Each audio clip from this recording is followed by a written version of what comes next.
Throwdown Nation. It is episode 63. It is a Tuesday night, and we are live and streaming on Instagram, YouTube, Twitter/X, Facebook, and Twitch. This is a cool moment. Tonight, we are throwing down with someone on the West Coast who is lighting up the scene in California, the Enterprise, Robin Shaw. How you doing tonight, sir? I'm pretty good. It's a lot of light. It's still light out here, so that's pretty nice. But For overall, sure. pretty good. Mm-hmm. Very good. What part of California are you in? I live in San Diego. Okay. So Southern California. Yeah. Yeah. So just for anybody that's watching live, if you have any questions or comments, throw them in the chat, and periodically we'll take a look at the chat and kind of do a rolling viewer Q&A session as things go on. But we'll go ahead and get started with the first and really the most obvious question, Robin, and that is, how long have you been wrestling? It'll be 8 years in February. So I started training in 2016, and then I had my first match in 2017. So you've been doing this for a bit. Yeah. Some would say too long. Yeah, because I think you can sort of take a wrestler and it's like dog years. Just the wear and tear it puts on you. It definitely will put some mileage on your body and your soul. Absolutely. Yeah, I was gonna say maybe soul more than body. I've knock on wood, I've been lucky in that I haven't really been hurt too much, but like it's an exhausting, emotionally draining. It's worth it. Yeah, it wouldn't be doing it if it wasn't worth it, but it is. Absolutely. It is a lot sometimes. Right. So who actually trained you? So I originally was trained at the Millennium Wrestling Academy in Moorpark, California. Now it's in Chatsworth, California, primarily under Seth Skyfire, who was in OVW in the mid-2000s. He was tag team partners with CM Punk. Okay. But I've been trained by a lot of people. Ray Rosas is also from out here. Yeah, tons and tons of people, but primarily Seth Skyfire. Got you. So in the early stages of your training, what would you say was the most challenging part? What was the thing that was the biggest challenge to wrap your mind and your body around? I mean, the actual training part, other than yes, it's physically demanding. That part was pretty easy for me. It was mostly just like finding the time to get there, because at the time I was in college full time and working not quite full time, but mostly full time. Like I had a lot on my plate at the time when I was training.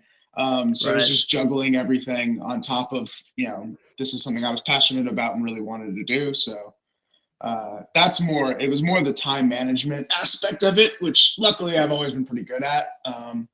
But that's mostly it. Gotcha. Well, something I didn't really have a chance to tell you before we got started.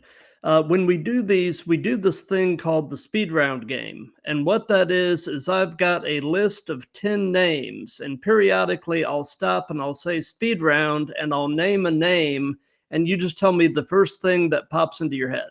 It's basically a sort of a word association type of thing. So speed round, Ric Flair. Second greatest of all time. Who's the first in your mind?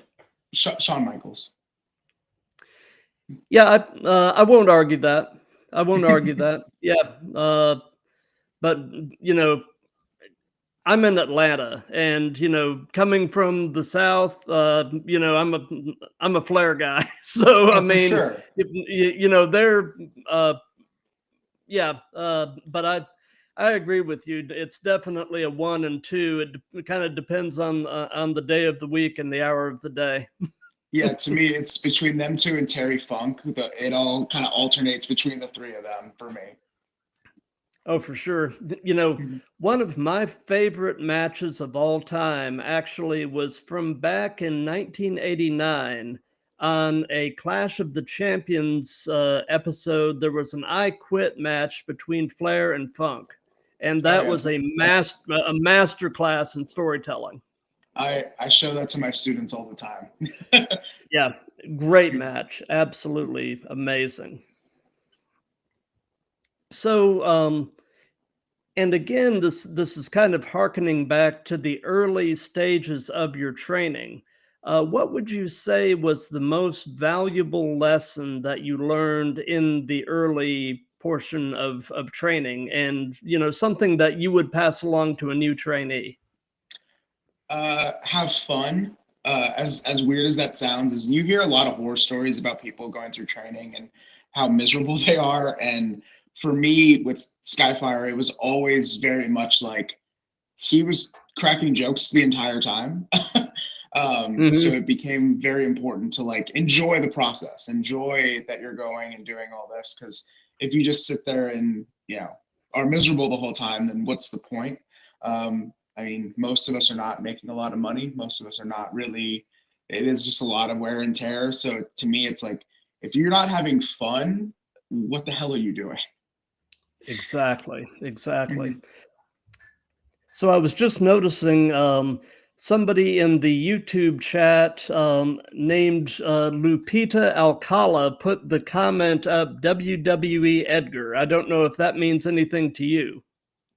No, I have no idea. Okay.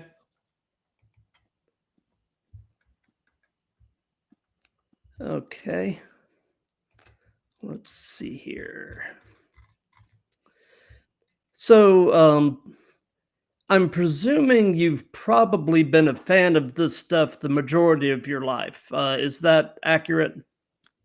Yeah, since I was about 7 or 8. So when it was really popular in the Attitude Era is when I became a fan. So late Gotcha. '99. Yeah.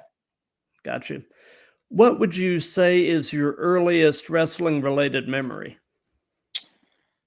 So this is before I really became a fan, but I distinctly remember watching the like pre-show of the King of the Ring '98. Hmm. I don't really remember why or the context. I distinctly remember that thing. But then the earliest memory I have like of when I became a fan was was when Triple H married Stephanie. Oh um, yeah. I I distinctly remember watching that episode.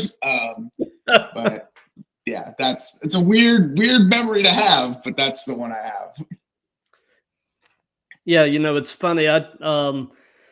I became a fan around the age of 11 as a kid in Florida at the time, and like I said, I'm in the Atlanta area now, but and I just turned 55 a couple of months ago, so I've been following this stuff for 40 plus years, and my earliest memories, as a kid watching Florida Championship Wrestling back then, Gordon Soley was the commentator. We're talking a long time ago, and the earliest feud that I remember was Dusty Rhodes and Kevin Sullivan. Mhm, And back when Kevin Sullivan had the whole satanic gimmick going on, and mhm, it was fun. But man, when you're 11 years old, Kevin Sullivan was a scary dude. I mean, for sure. Yeah, I watch a lot of old wrestling now, so like a lot of that mhm. stuff is I'm super into. A lot Oh of my yeah, style and everything. I steal very liberally from the 80s, 70s and 80s. But like it's crazy because like what I grew up with was so ridiculous that obviously quote unquote wasn't real. So like going back then and seeing how like no people thought this was a shoot like yeah. it really I've always joked that, like when I have because I've wrestled in the South twice now, and both times I'm like I want to make someone so mad that a grandma tries to stab me because that's the type of what it used to be like. So Oh yeah, uh, mhm, absolutely. mhm. So, was there a point in your life that you can remember? It may not necessarily have been a distinct point, but was there a point in your life where you basically looked at the TV and you were like, I think I could do this?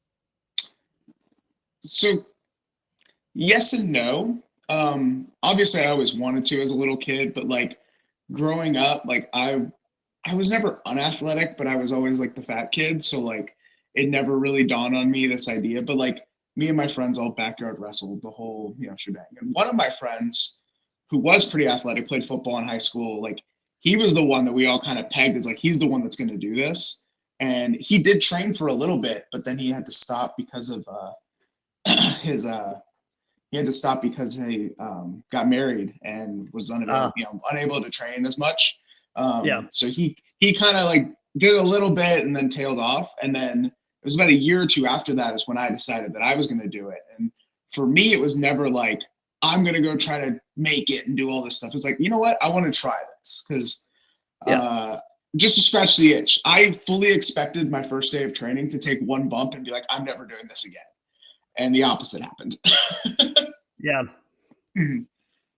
absolutely. Mhm. So, speed round. Devon Dudley. What's up? Yeah, Yeah.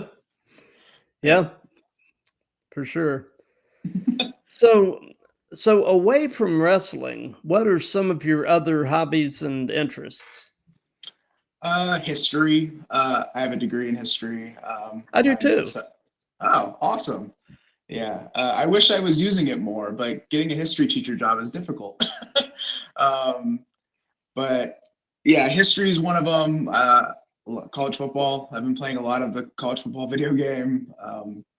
But really, I don't have a lot of time between having a 18-month-old son, another baby on the way, and pro wrestling. Like it's hard for me to have a lot of time to do other stuff. Right, right. Yeah, that's interesting that you're a history buff.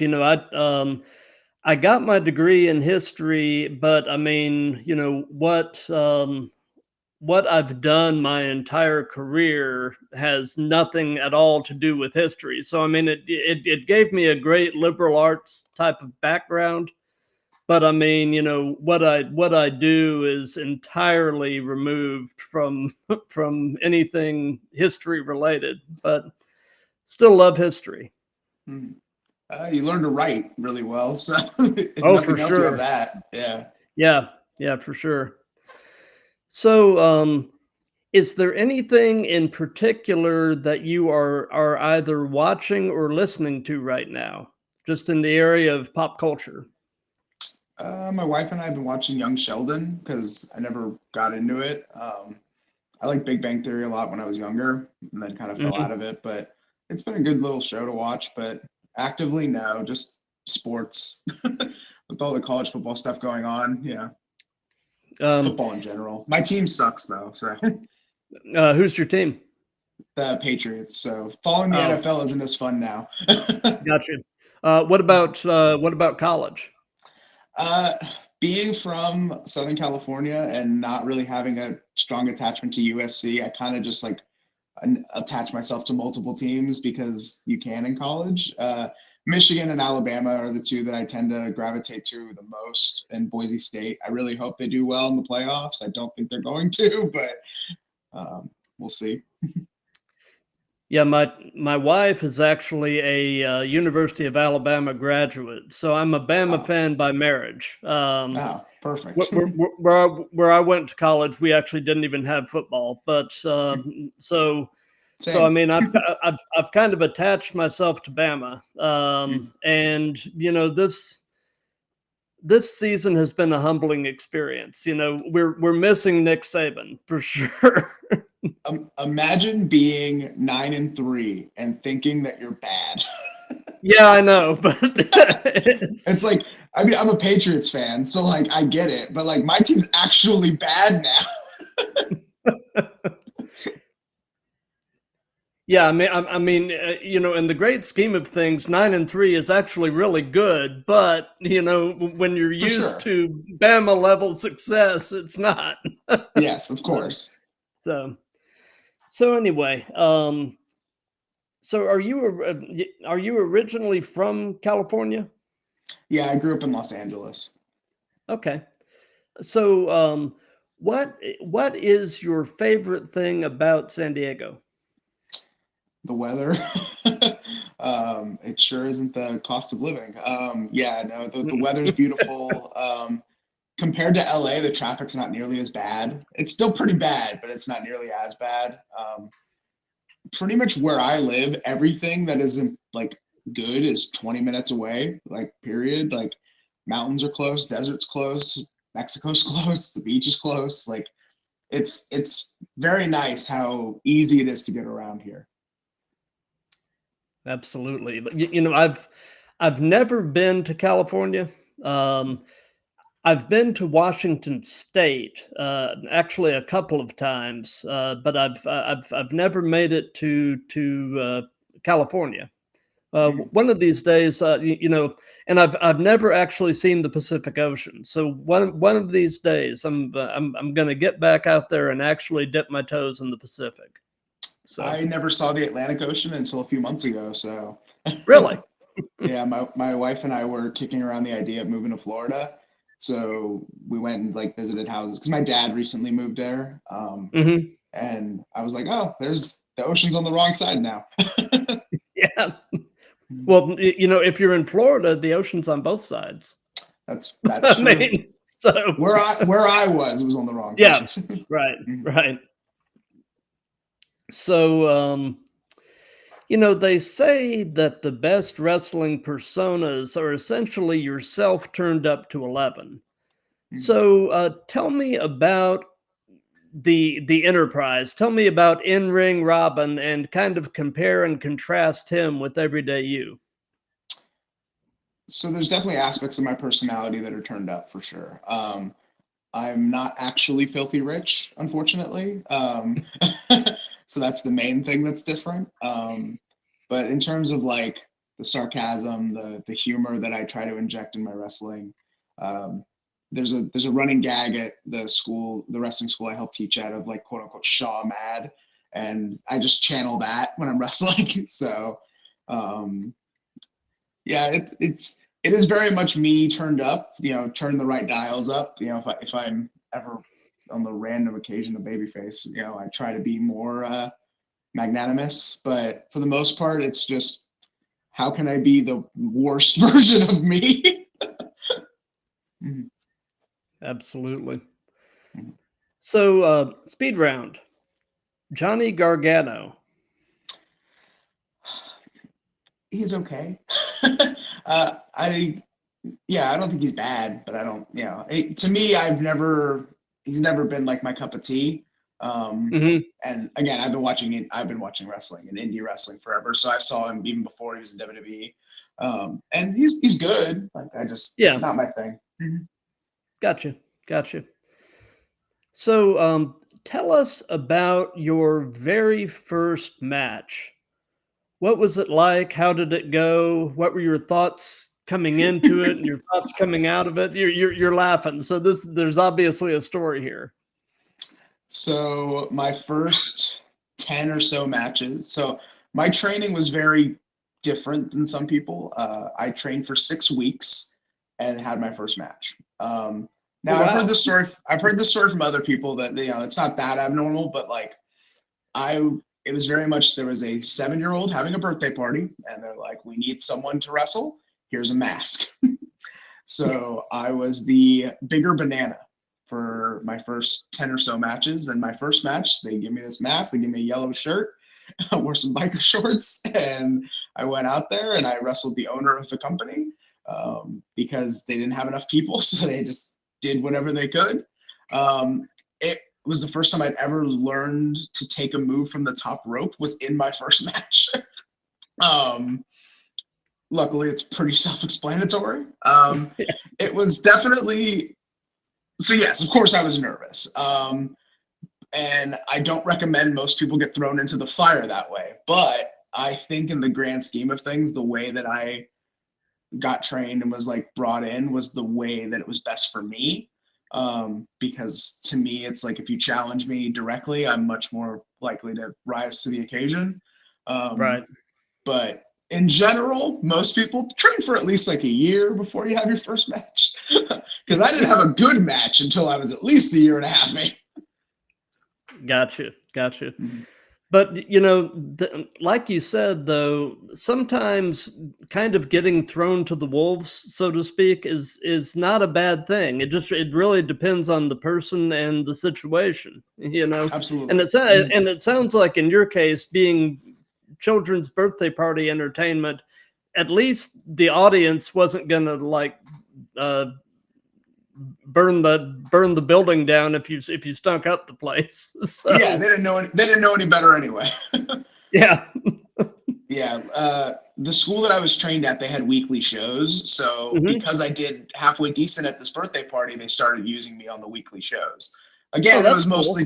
it was mostly just in the get beat up as a banana role, but Right. that You was, were enhancement talent. absolutely. Which, it's hard to be enhancement talent when you're 300 pounds, but that's what I was. Gotcha. So, we've heard about the first matches. So now tell us about your favorite match that you've been a part of, if you can uh, narrow it down to one or two. Yeah, so I every year I do a top 10 list of my favorite matches. Usually it's for sentimental reasons, not necessarily for quality reasons, but the two that jump out to me the most in, I'm gonna get probably sidetracked with some of this, is Go. just recently That's fine. the number one match I had this year was the Hmm. Skyfire Boys versus the Pump Line. It was at Skyfire Pro Lucha Libre, which was my promotion, named after my trainer. I was a promoter, booker, all of the above.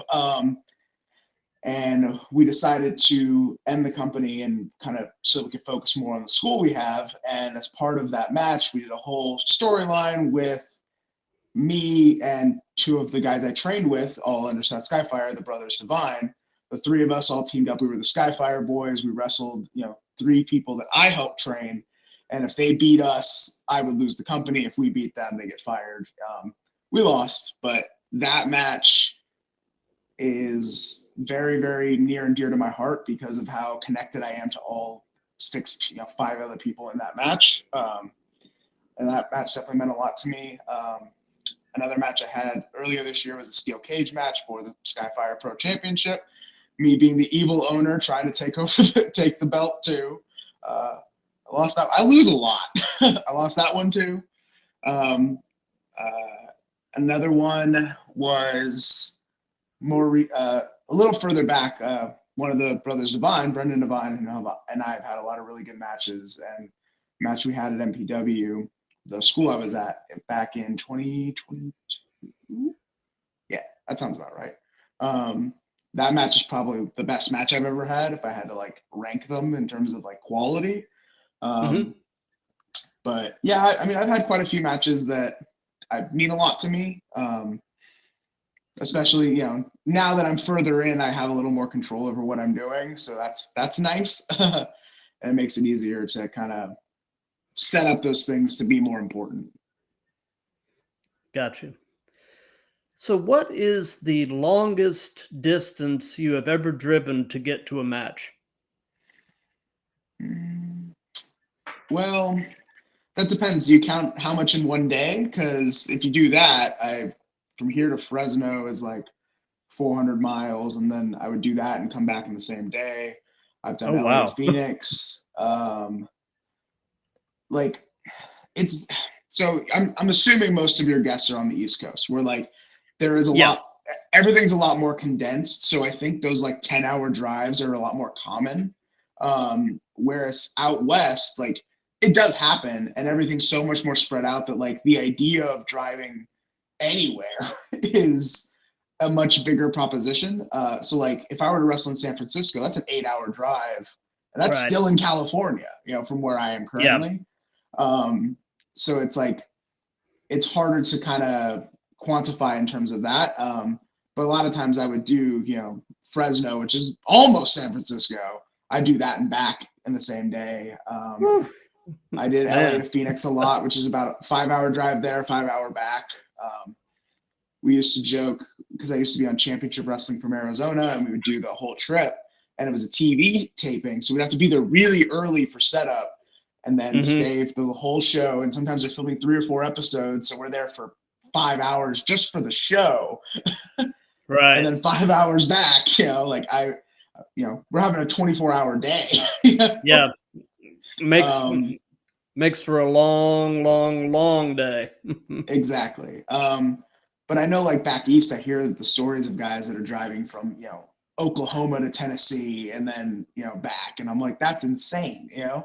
Um, but at least there, like there's stuff in between that you can kind of get Right. to, where it's like doing loops out here is a lot harder. Yeah. Because everything's more condensed into these small areas. So like there'd be 5 shows in LA, but they're all within like 20 miles of each other. But then the Right. next closest thing is 200 miles away. Absolutely. So, and I know everybody has them, but what is your biggest in-ring pet peeve?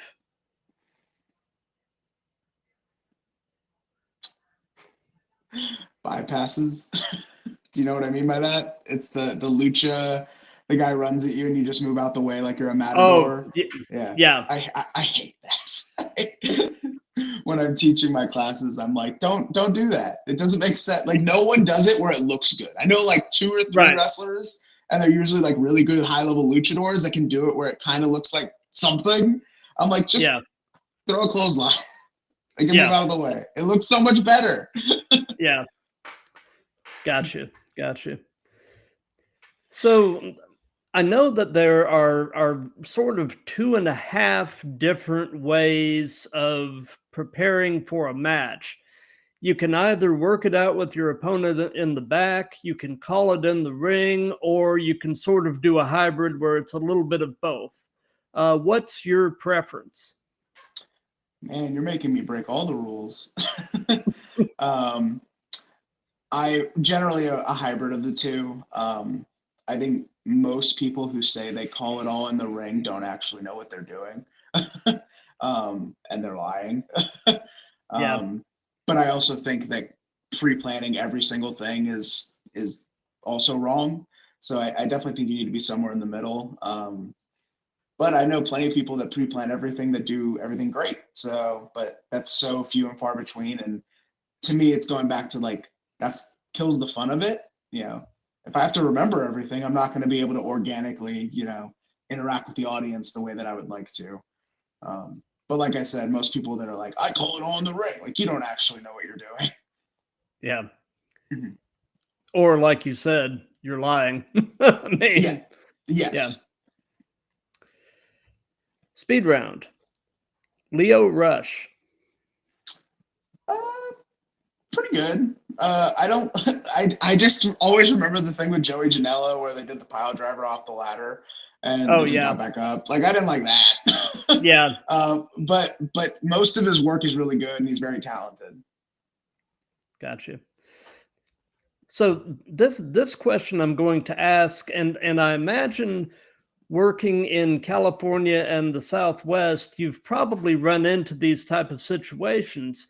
And that is, if you've worked in other countries or cultures, how have you handled language barriers when interacting with other talent or even the fans? So I've never actually worked in Mexico, which I really should do that. It's only 20 minutes away. um, but obviously there is a lot of lucha heavy shows and such out here. Right. I've never really had that issue with fans. Usually the fans out here at least have enough English that I can get away with just being like, because I know enough Spanish living in Right. California. Um, I know when they're cussing at me. Yeah. um, but I only have one match that I can think of where the people I were wrestling, or one of the people in the match, just did not speak English or spoke very little English. Mhm. And it was a tag match, and the other 2 people did, so they were translating for me. But it was definitely a difficult process. The match was not very good, but that's just it's not only trying to translate English to Spanish, it's also trying to translate lucha to American wrestling, which is a whole nother Oh yeah. conversation. And this was like an old luchador, so it's like it's even more different. Yeah. Yeah. So if you could only be one, Would you rather be great in the ring or great on the mic? Great on the mic, more money. Yeah. You can be bad in the ring. Yeah. Well, okay. Let But me if you can preface. talk, yeah. Am I bad or am I passable in the ring? Well, you're passable. Okay, then yeah, I'll take that I'm all not day. saying, I'm not saying that, I'm just saying you could be passable in the ring, but great on the mic, or passable on the mic, or great in the ring. I'm not saying you're terrible at one or the other. I'm just saying if you could be great at one or the other, which would it be? And you said Well, on the mic. Yeah. I'm already passable in the ring, so great on the mic. Yeah. So, what has been your most unusual encounter with a fan? Hmm.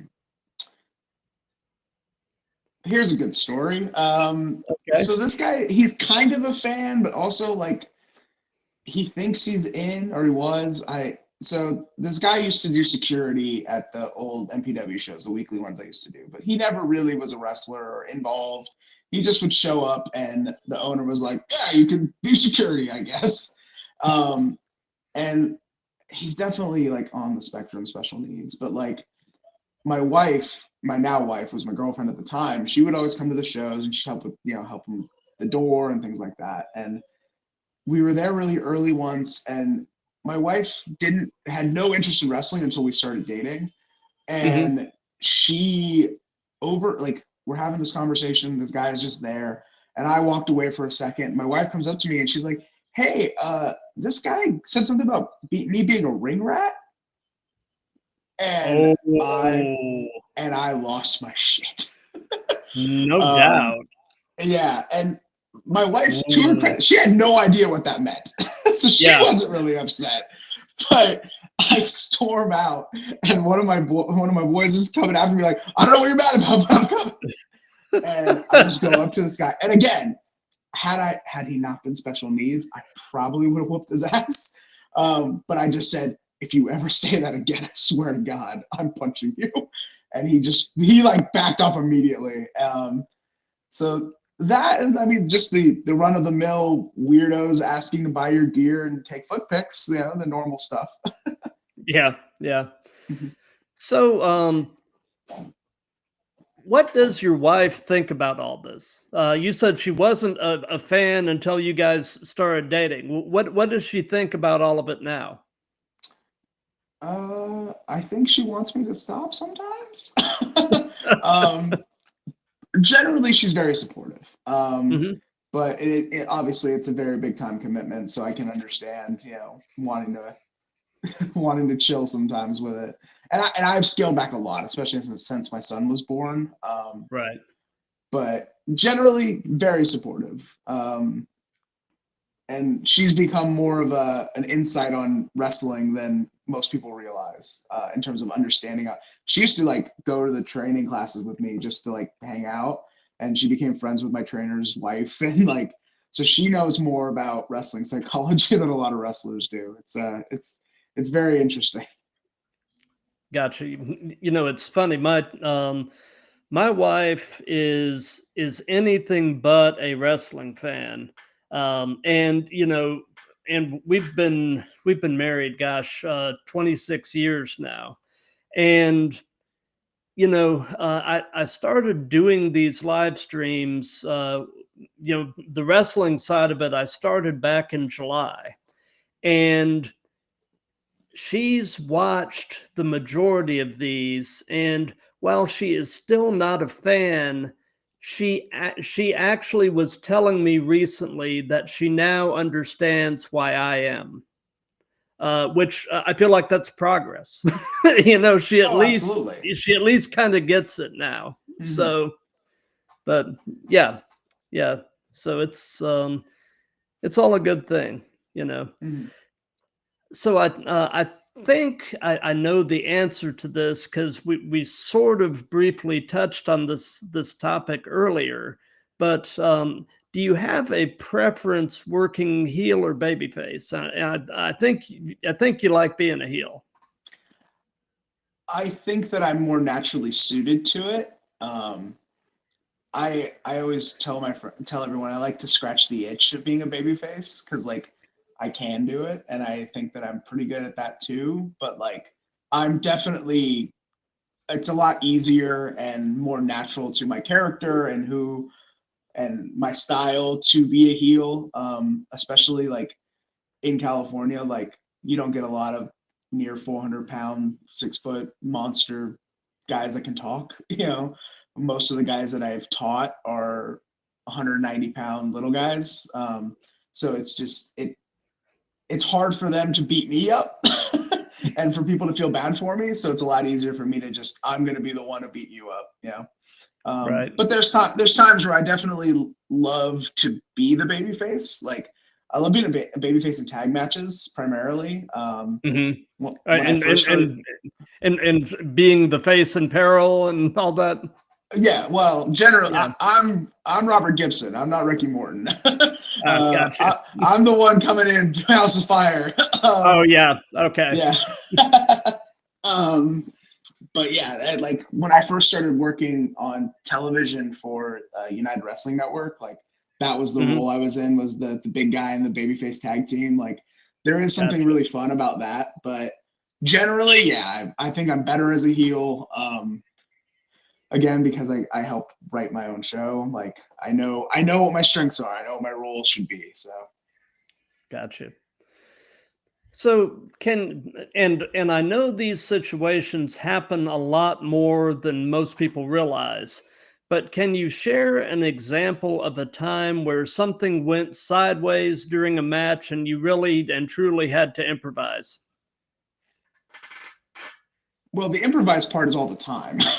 Well, yeah. There's one particular match that happened where I wouldn't really say that like it fell apart and we had to improvise. It just everything that could have went wrong.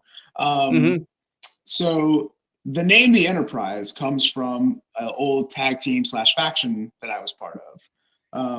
And as it was falling apart, I had a match with one of my former tag partner, Cameron August. And this match was something that we had built to for months, and it was going to be this big, epic encounter. And we get out there, and literally from the very first thing, everything goes wrong. Like the very first spot we had just didn't happen. The ropes were loose, and like he fell out of the ring when he wasn't supposed to. Like it was like one thing after another. Luckily, nobody got hurt. But just everything that could have went wrong in this match. And again, this is a match that we had been like building to. It was supposed to be this epic, showdown. And that is not what happened. To the point where, because I helped write the show, I told the guy that was doing the video editing, do not put that match out. And that match is just missing from the show. And the only people who have access to it are me and Cam. And that's it. So Mr. Murphy was in full effect. Yes. I was like, this doesn't exist. What match? Exactly. And the funny thing is when I watched it back, it's bad, but it's not nearly as bad as it felt in the ring. Right. Yeah. I'm still glad I was like, don't put this out. But at least when I watched it back, I'm like, okay, this was okay. Right. So do you have an all-time favorite match as a fan? A match that you can have watched it a million times and it just never gets old, and there's always some new little nugget you can pull from it? More than one. The one we talked about, Terry Funk and Ric Flair, that's one. Yeah. Kurt Angle, Shawn Michaels from WrestleMania 21, that's another one. Brett and Austin, both Undertaker and Shawn Michaels WrestleMania matches. If you want to get deep, Kenta Kobashi and Misawa. I prefer their 2003 one and Noah personally. Yeah, there's all kinds of matches that I could be like, these are my favorite matches. It's hard for me to just be like, this is the one. If you gun to my head, I'll probably say Kurt and Shawn. but yeah. Gotcha. Speed round. Hiroshi Tanahashi. Oh, one of the best ever. He's so good. Um, I almost think he's underrated. Yeah, I will agree with you there. Yeah, I mean, he was one of the first talents I saw when I started watching New Japan, and I was just blown away. You know, I was like, Mhm. "Who is this guy, and why have I never heard of him before?" So, Because nobody watched New Japan in the late 2000s. right, right. Because he was there. Him and Oh Nakamura yeah, were both killing it, and it wasn't until it really started blowing up that people really saw how good they were. Because them, Nakamura, and then Okada obviously are all excellent. yeah, yeah. You know, speaking of Nakamura, I am so hopeful that they're finally going to do something decent with him in WWE. I'm kind of digging this new persona they're sort of doing with him right now, and I hope they don't do what they've kind of had a history of doing these last several years and sort of starting to build him up and then he just disappears again. You know, I feel like the guy deserves better than what he's for the most part gotten in WWE. I feel like it's kind of bad juju for me to comment too much directly on like WWE TV and their writing process because I don't really know. Right. When it comes to Nakamura, my personal view on it is it's not entirely on the writer's fault, and it's not entirely on his fault. He came to America to work, to not work as hard, Well, and yeah. and I think that he has done an admirable job given the fact that he's pretty clear. I mean, he's also like it's like 45. His body's broken down. Like the Right. style that he worked, like to me, it's not all on the writing staff. It's just the nature of where he's at in his career that Right. I don't watch enough of modern WWE to really know. I know he's doing like a ninja thing, Yeah. and it looks cool. And Yeah. if he can get a lot of mileage out of doing less, then awesome. But you can't really like his best match in WWE was his first one, like, Yeah. and I don't think that his work in general has been bad, but it's been very much like he's kind of taking it easy. Which I don't blame him if his body's as Yeah. I broken mean, down you know, as it's made yeah. out to be. Yeah, um, Yeah. get your money, dog. Oh, for sure. For sure. hmm So, and this can be present day or past. Who would be a dream opponent for you? Who would you love to work? Shawn Michaels. Shawn Michaels. Yeah. Yeah, I mean, he was really good at working with big guys, and I'm a big guy, so he would make me look like $1 million. Gotcha.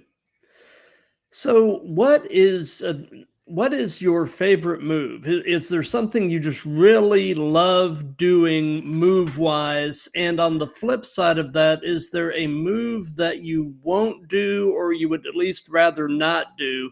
And this can be either giving or receiving. My spinning wheel kick is my favorite move to give, mostly because people, especially if it's an audience that has never seen me, don't expect it. And that's always a fun reaction.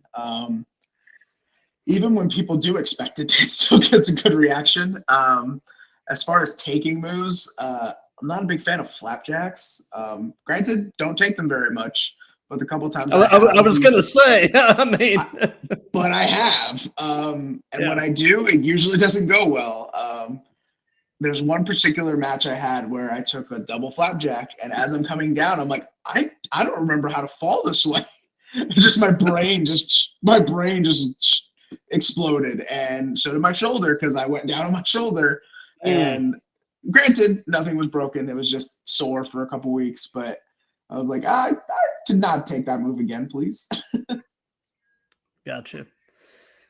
So you've been doing this for around 8 years, so I'm sure this applies. And what hurts right now? My knees. mostly. But I don't even know if that's entirely because of wrestling. I live upstairs, so going upstairs every day, and then my car is really small, so getting in and out of my car hurts. But in terms of like wrestling injuries, nothing. There's no like super obvious like this is messed up.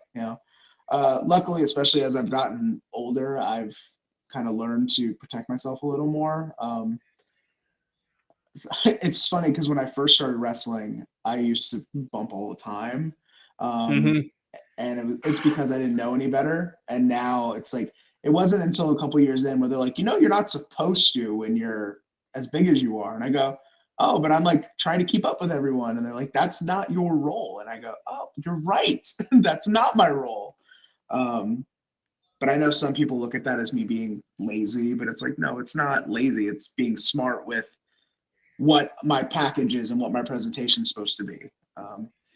Don't get me wrong. Like, if you need me to bump around, I will, but why? Exactly. You know, Mhm. because like you were just saying, as you get older, you've got to start working a smarter style, and in order to give yourself some further longevity in the ring. Yeah. And luckily, like it's not even just like because I'm older, it's because of my size. Like I I'm lucky. It's a blessing and a curse. It's a blessing in Hmm. that I don't have to bump as much, and my matches are pretty easy to plan out because I understand how the psychology of it works. I would hope so after all this time. The downside is that I can't go and have those indie bangers that everyone likes all the time. And like Right. when I'm in it, I can go, but why? Like, there's no reason for me to most of the time. Like, I mean, the Right. match I just had in Atlanta, it was a 6-man tag, and that was the one where I'm like, all right, boys, this is where we're just gonna do a bunch of stuff, and that's what we did, and it was super fun, and like the crowd was into it, and I had a good time. But that's definitely not what I normally do. Gotcha. So you had said that injury wise, you've been pretty lucky over the course of your career. Mhm. What is the most significant injury that you've suffered either wrestling or training? It's probably when I hurt my shoulder. Hmm. Uh, it was pretty hard for me to move it for a couple weeks. I went and actually wrestled the following weekend when I really shouldn't have. uh, and it's funny. I had a match with one of my friends, and I literally was like, "I'm gonna do this because I drove at the time I was living in LA, and I drove to San Diego, and I was like, I think I can do it." And I did one quarter roll just to make sure that I was okay, and I was not okay. But I had already made the drive, and I go, "All right, we're gonna have a match. It's gonna be real simple, and I'm using one arm." And that's what we did. And the match wasn't very good, but I got through it. So Sometimes that's the important thing, Mhm. just the show must go on, just Yep. get through it and move on. Yep. So, what is your take on the role that social media is playing as a promotional tool in wrestling? It's the most important thing. If people aren't using Facebook and Instagram and Twitter to their maximum potential, they're wasting their time. Um, again, because I ran my own promotion, the vast majority of my promotion was all through social media, because it's a lot more work to put boots on the ground and flyer. Like, it doesn't mean you don't do that. You should do that too. But like, as a pure promotional thing, like you should be posting every day something. Because if you don't, someone else is, and you just have to Yep. keep putting your face out there. If you want to make it in indie wrestling, especially, like you have to find that viral thing that gets hot. Um, I tell my guys all the time because a lot of them are really bad about it, and I'm like, guys, you need to be on this. Like, it sucks. Like, honestly, if I wasn't wrestling, the only one I would keep is my Twitter because Twitter makes me laugh. But the rest of them I probably wouldn't use outside of like Facebook Messenger just because it's an easy messaging app. But I don't particularly use either of them or any of them outside of that. I hate Instagram personally. um, but it's the one that's the most successful for me in terms of promotion. So it's the one I have to use the most. Gotcha. Speed round. Finn Balor. Excellent. Super good. Love that guy. Yeah. Same here. Same here. I've enjoyed watching his career, advance over the years. I enjoyed his stuff over in Japan with Bullet Club, and he's done amazing work in the WWE system as well. So I agree with you. I think the guy really has definitely had a Hall of Fame career. Yeah, like going back to what I was saying about Nakamura in terms of like adjusting his style, like Finn Balor's done an excellent job of adjusting his style, but without slowing down as much. Right. But he's also not quite as old as Nakamura either. Yeah, and I don't think he wasn't doing the main event New Japan style for right. Because Balor I think only was really at the top of New Japan for like a year maybe, whereas Nakamura was there for almost 10. Yeah. So knowing everything that you know at this point in your life, if you could give any advice to your younger self, what would it be? Don't. I'm kidding. Mostly, so I had the weight loss surgery, the gastric sleeve surgery when I was 25. It was about a year before I started wrestling, or 24. I would have probably told myself to do it sooner because I was very resistant to it at first. And it really changed my life and made my life a lot better. As big as I am, I used to be bigger. That would probably be the main thing. Definitely more of just, I've always been the quote unquote bright kid that was unmotivated. I would have tried to motivate myself more than I did when I was, when I was younger. But that's pretty much it. Like, I'm a big proponent of everything in your life, you get to for a reason. So. Gotcha. So, do you have any pre-show traditions, any things that you try to do consistently before you go through the curtain? No, not really. It used to be try not to panic. But I've gotten to the point now where I'm not nearly as nervous about wrestling as I used to be. So no, there's really not anything in particular. Gotcha. Something that we've done in all of these that's just been kind of fun is we've let the current guest pose a question for the next guest. And my guest last night was a wrestler from out of North Carolina by the name of Tommy Okami. And the question that he posed is, what are you doing at this moment? Well, not at this moment, but what are you doing right now to make yourself a better performer?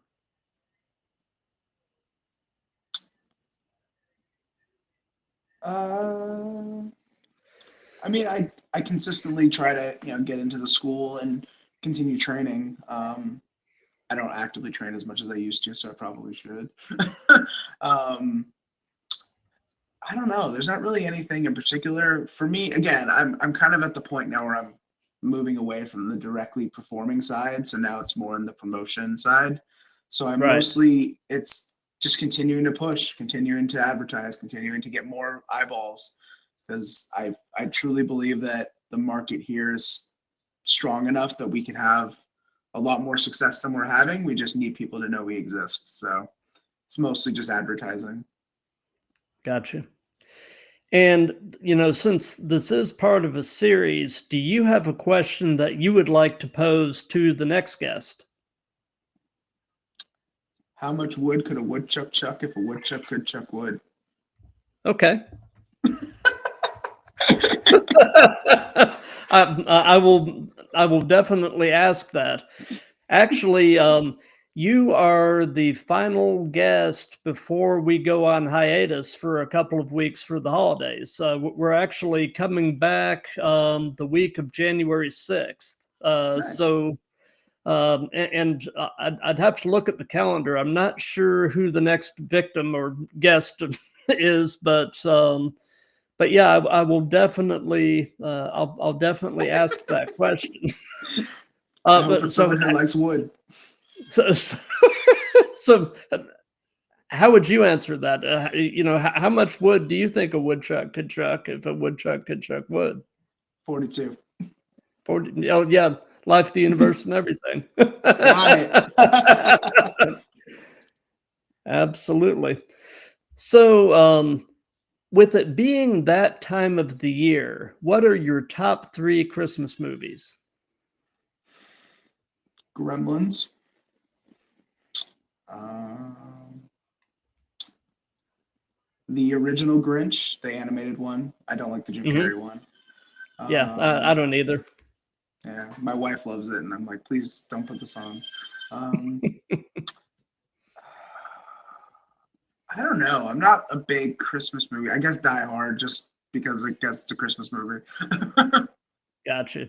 Gotcha. No, Jingle All the Way, the one with Arnold Schwarzenegger. Oh yeah. Yes, that one. I like that one. I had not thought about that movie in a few years. I'm gonna have to sit down and watch that this season. That's a It's a good good one. one. Turbo Man. It is. Mhm. Absolutely. So, do you have any upcoming shows or anything at all that you'd like to give some hype to? So I'm wrestling at MPW in Chatsworth, California on Friday. I'm in the Naughty or Nice match. Then I am not wrestling on the Primal Wrestling show in San Diego this Sunday, but again, promotion. So that's also happening, Primal Rage. But other than that, I'm done for the year after that. So Well, I awesome. just hit, I just hit 500 matches. So Well, that is a cool milestone. Congratulations. thank you. That's, you know, not everybody can work a career on the indies and actually say that. So Yeah, that's something to hang your hat on. for sure. 500. Wow. Well, anyway, Robin, thank you for your time. This has been a real pleasure. It's been fun to share a few laughs and pick your brain a little bit, and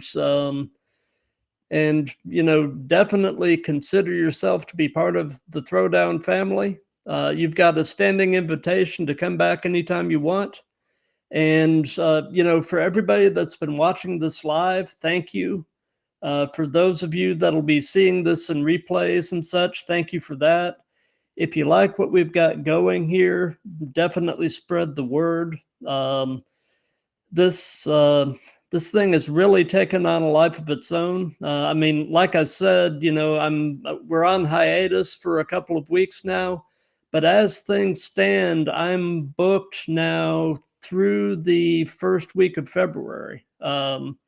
So it's the bookings are definitely coming fast and furious, and we've got some exciting things coming up in 2025. So definitely keep an eye on our socials, because we're going to be making some announcements of some stuff over the next couple of weeks. That's really going to be a lot of fun.